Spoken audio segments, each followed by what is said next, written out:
welcome to our new vlog. I'm off today. Mr. Wong is working, and for today's video, we're gonna be making PandeMOnay, which is a lot of Filipino viewers will gonna relate to this one because this is one of the popular and favorite breads in our country. So it's basically two bread. It's Monay and Pandesal. So we're gonna be making it into one, and I'm gonna link the ingredients in the description box below. See you. Let's do it.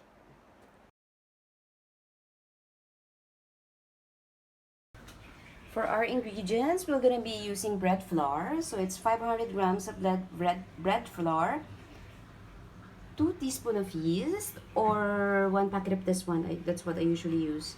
Half a cup of sugar, 1 teaspoon of salt, 1/3 cup of shortening or vegetable oil or butter, depends on what you have in your pantry, and 300 ml of lukewarm water, and of course our panko. All right, let's begin. So,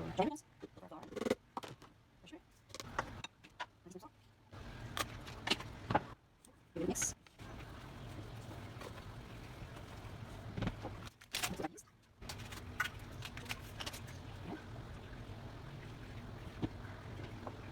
Oil and our lukewarm water. Okay. We're just going to do our mixing there. Okay, so let's do the mix.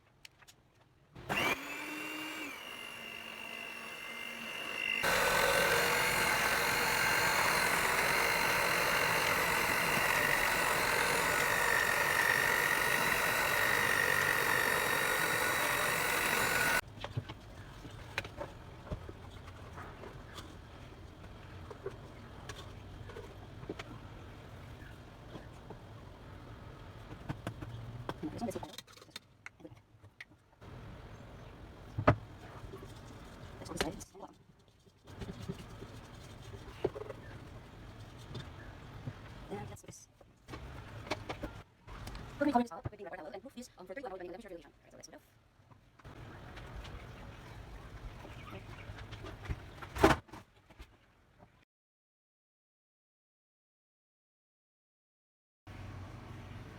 Alright, so let's do that. Right, here we go.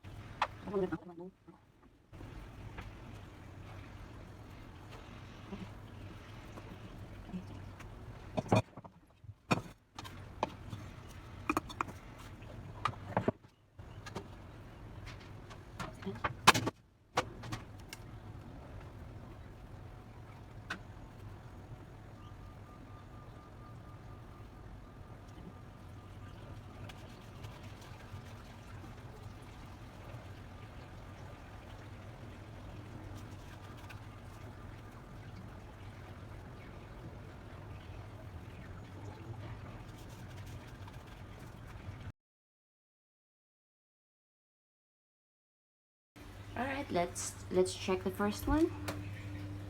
Ooh, looking good already. Browning. See? Oh, look at they're done.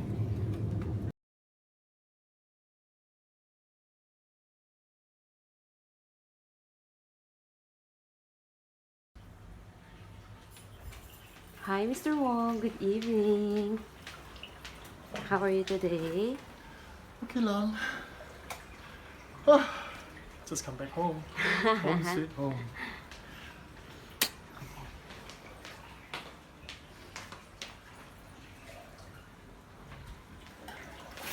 Help me take a bite if it's the same.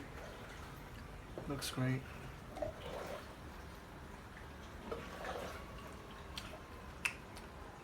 Damn good. Tasty. Mmm, Cheers. love it.